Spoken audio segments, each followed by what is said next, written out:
All right, guys, welcome back. So what I want to talk about today is mastering reverb.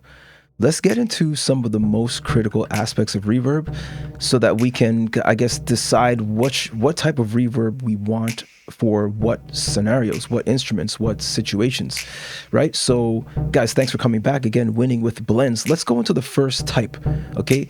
Chamber reverb, okay? We're looking at longer decay tails with chamber reverb.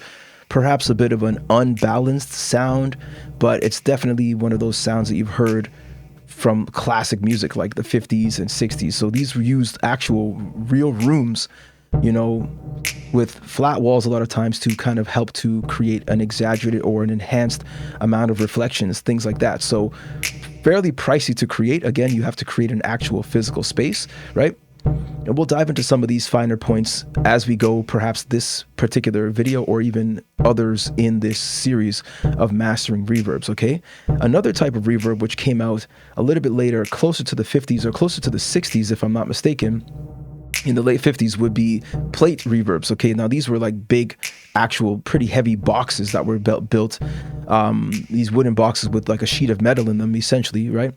And so what you get is more bright and smooth reverbs. A lot of us are familiar with the sound of plate reverbs. They are great for building presence, so that higher shimmery type of sound. Let's just say you've heard a lot of shimmer reverbs. They're using plate reverbs a lot of times. A lot of, again, presence, bringing those higher crispy sounds to the forefront. And again, a smooth and bright sound. Really good for vocals, great for instruments, and just generally overall, I would say a very commonly used reverb style, reverb sound, and one that people are just so convenient, so comfortable hearing, so common, okay? Another one we'll move on to is a spring reverb, okay? These are similar to plates in a sense that they're using some type of metal, but they're encased in smaller canisters or cans, essentially, you know, smaller form, right? They're more effective for transients because they do have this springy type of sound, hence the reason why they're called spring reverbs. I mean, they use springs and they kind of they affect transients a lot more. So perhaps on drums it wouldn't necessarily be so good. It could be, it kind of could sound goofy at the same time, to be honest, but really good for things like guitars and like slap guitars, just to create more body, more movement, maybe kind of similar to like a modulation in some ways, you know, just some good movement within those guitar plucks and slaps. So again, maybe not super good on high extreme transient sounds like drums, but definitely good for things like guitars, I would say, right there. So the next we're going to move on to is algorithmic reverbs. Now this is pretty much virtually every reverb that you're using today, digital reverbs, plugins. Not a good thing, not a bad thing, but something like Reverb 2, for those of you who are familiar with FL Studio's Reverb 2, of course, FL Studio Mobile has a Reverb 2. It just looks different, but it's still Reverb 2. Those you can adjust the early reflections. You can, create hall reverbs, different types of room reverbs, and so forth by adjusting some of those functions. And we'll definitely dive into those in a minute. And the last one I would say would be convolution reverbs. Okay, so these use impulse response. So they're good for creating reverbs that emulate real spaces or real reverb devices, okay? So a lot of cool functionality with the tech that we have nowadays. So with these types of reverbs, you can pretty much create whatever you want. So now I've got this simple rhythm coming through, and I've got a few different channels, okay, that I've got to process this reverb with, this track with. So for the first one, let's just say we've got channels 2, 3, and 4. Okay, so we'll just send this to channel 4 for now. Actually, send this to channel 2, sorry, for now. Let's go to channel 2, okay, and I will actually remove it from the master. So it's just reverb right now. So looking at reverb 2, you can see that we've got the main, we've got tune. We can adjust the delay, we can slap it, we can get this delay to be on tempo. So right now we're dealing with 130 beats per minute, right? We can adjust a lot of functionality here. We can adjust the separation, how how close it is, how tight it is, how narrow. We can adjust how wide it is. You hear that? Okay. There's a lot of, we can adjust the mod and the speed of that modulation. Okay, the percent. Hear that? Let's go back lower and listen to this carefully. Let me go to the max. Let me turn the speed low or see what happens here. Okay. We can adjust a lot of these. Now, one thing I like as well, we can adjust the mid-side input here, the side input. So changing the overall effect of how this reverb actually sounds, okay? Now, I love the fact, again, we can adjust the early reflection here, okay? So we got that room right there with the early reflection. Now, the dry, of course, is the dry signal. So are we just taking the affected signal when we drop the dry? Or do we want some of the actual raw dry signal, right? We can dampen certain frequency ranges. We can cut right here, highs and lows. A lot of functionality here. See that? Bring this down. Get a warmer reflection. Up. Bring it down. Right? Warm it up. If we want a colder, higher pitch, we bring that high cut up. We can adjust the room size. We can adjust the decay. My goodness, guys, there's so much we can do. Okay, so let's actually drop this through to effect channel number 3. And let's drop this down. So now effect 3. We have reverb, the original reverb, also beautifully functional because, again, we can adjust the early reflections, we can adjust the room size, we can adjust the mix, okay? We can adjust the decay. We can, of course, now dive into how wide we want this to be, how we want this to be diffused, of course, the mod speed, the mod amount, pre-delay, okay? And of course, we have the mixer for wet, dry, and how we want to pan the reverb. Guys, remember, I'm always talking about panning and using different functions to pan. Well, within the reverb, you can also pan, right? We can pan our reverb, okay? As you hear, it's more pan to the right. So I love the fact that this reverb, plain reverb effect, the original, I'm saying plain, but the original reverb, you can adjust the width. So let's see if you guys can tell. Let me increase the pan. Oh, actually, the mix is high. Let's drop the dry. Let's drop the dry, and let's. Ooh, it's actually super quiet. So, you guys hear that? Turn the mix up all the way. Can you guys hear that?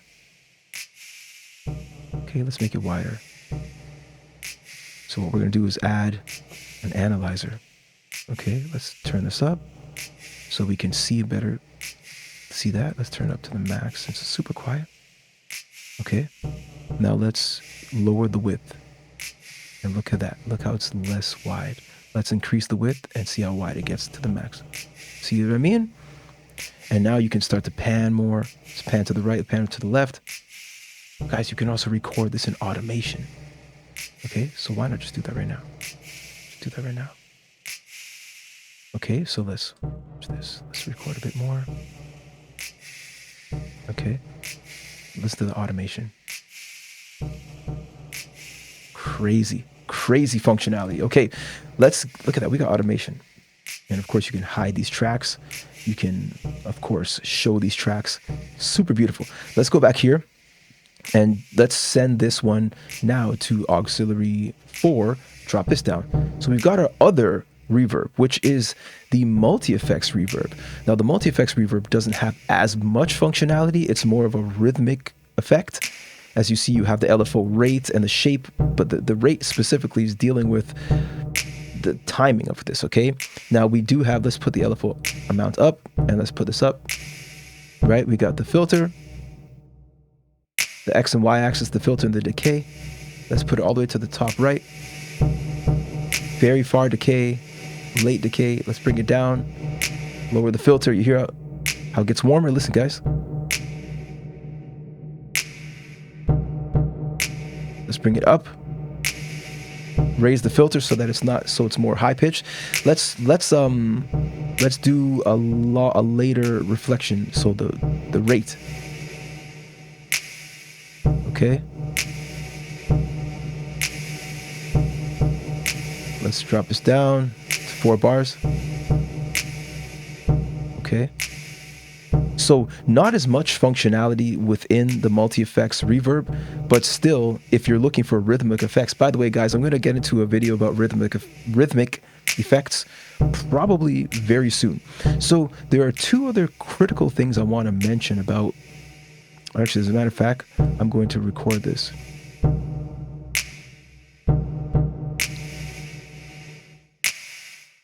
Okay, there we go. So I just wanted to record a little bit of automation with that, just for this moment while I chat. Okay, so I want to make some content about rhythmic effects, and this is definitely going to be one of these. Actually, let me do this here. Let me drop this down, and let me drop this down, and I'm going to move these right back to the beginning so that we got, there we go. Okay. So rhythmic effects, right? We're going to talk about rhythmic effects, and we'll probably be using autoducts as well as MultiFX right here, because you have this LFO rate. And of course, there are other ways of using rhythm within these, but they're within these different effects. Now, there's one critical thing, 2 critical things, one critical thing, a combo of critical things I want to mention about reverbs. One critical aspect of reverb that you want to take note is that reverbs should, can, and ideally will be EQ'd in some way. Okay, you definitely want to EQ your reverbs, otherwise you might get extra bassy reverb, and you don't really want that. So let's quickly look at an analyzer super quickly, pop this up, and I know this is bassy already. It's fairly bassy, right? But what if I don't want the reverb to be bassy? So let me add a little bit of this mix to the dry, little dry. Okay, let me drop this down. So this is the original, guys, let's remember. Okay, that's the original. It already has a bit of reverb within that sound, this, right? But we're going to go from the bottom, and we're going to actually EQ this reverb so that we don't get so much of that clashing in that snap, okay? And we don't get so much bass, perhaps, depending on what we want. So let me solo this one, let me bypass that one, and listen to that. We can adjust the frequencies of the reverb alone, okay? Right? And that's just affecting, that EQ is just affecting the reverb. Because what if we want the reverb to represent a certain range of frequencies, and we don't want the reverb to get so bassy? That's what we have to do in a lot of cases. So what we can do some high pass filters to cut off some of the low. We can, of course, just jump in and start to pick and choose the signals that we want to enhance or to limit, right? And that is super critical. Another thing you can do, let's go back to this one, and let's send this over to this one. Actually, let's send it over to the first one, right? So this is Reverb 2 that we have on this channel, right here. And let's quickly open up the analyzer and just boost this up so we can get a look at the picture. Very wide, as you see, super wide. We didn't do any automation there. Okay, let's go to the spectrum. Pretty well represented sound here. Let's drop this down a bit, just a touch. Okay, again, we want to reverb, or sorry, we want to EQ this because maybe it's a little too bright. So one of the beautiful things that we can do, again, we can EQ in various ways, whether we use filters, parametric EQs, graphic EQs, tuned EQs. There's so many ways. Let's just quickly get one of these parametric EQs, right? And we can go ahead and start to, it's very bright, but we can drop some of that, right? We can drop that, and it doesn't affect the main channel. Another thing you may want to consider, depending on just how loud it gets, it just really depends, guys. You can also consider the idea of, you guessed it, compressing. Okay, you may want to consider compressing your reverb. Let me drop this down. Okay, so let's bring the ratio up, and let's bring the threshold down, and you can see, bring this up a bit, we can start to adjust the compression on reverb to control it, to control the loudness, to control just how much range it has in its let's see, its dynamics. Okay, depending on, it's super dependent upon what you guys want. And of course, having it sent through an auxiliary channel gives you the opportunity to dive even deeper. Maybe you want to separate the reverb even more. Maybe you want to narrow it down and you want to use, let's just say, for example, there are many ways of doing this, but let's just say you want to use multiband compression. You could start to narrow these bands down by bringing them down if you want the reverb to be very, very vocal, right, into the front. Or maybe you want to separate it, push to the back. I don't know if you guys can hear the difference. I sent that to the back. Let me solo this, or let me bypass this. So I'll bypass this and listen to the reverb. It's much more in the front. Now I'm going to set it to the back. Listen. More to the back. Okay, I pushed it to the back by widening the width of these bands. So there are so many things you can do. Like, I mean, guys, when I use reverb, oftentimes my reverb channel may have various effects on it, and a lot of you guys do too. So let me know in the chats. I'm super curious to know what you guys are up to and how you use reverb to make your creations so much more just better, just better, more easy to mix. See, guys, when you have your reverb directly on the channel, so for example, if I were to go here directly on this drum track right here, right, as you see, drums right here, if I were to go directly here and start to add reverb directly to this channel, guys, it's going to be affecting each individual sound directly, and it would be so difficult for me to actually get a proper mix out of all this. So I've got a lot of different reverbs going on here, maybe way more than I need, but for the purposes of this video, it was definitely fun. Guys, thank you so much for checking this one out. As usual, guys, winning with blends, Justin Blends. Look, jump in the comments. I read the comments. I appreciate the comments every time. If you guys have any feedback, please do leave them. Join the Discord. I would definitely like to hear a lot more from the people that are supporting the channel, and maybe we can share music and kind of go back and forth and see what we're making and learn from each other. Because like I always say, guys, let's win together. Subscribe to the channel, give it a like, and check the description. There's always something interesting there, some cool tools that I use and other gear that we've been creating to support the Blends Group ecosystem. All right, guys, all the best to you guys. Take it easy.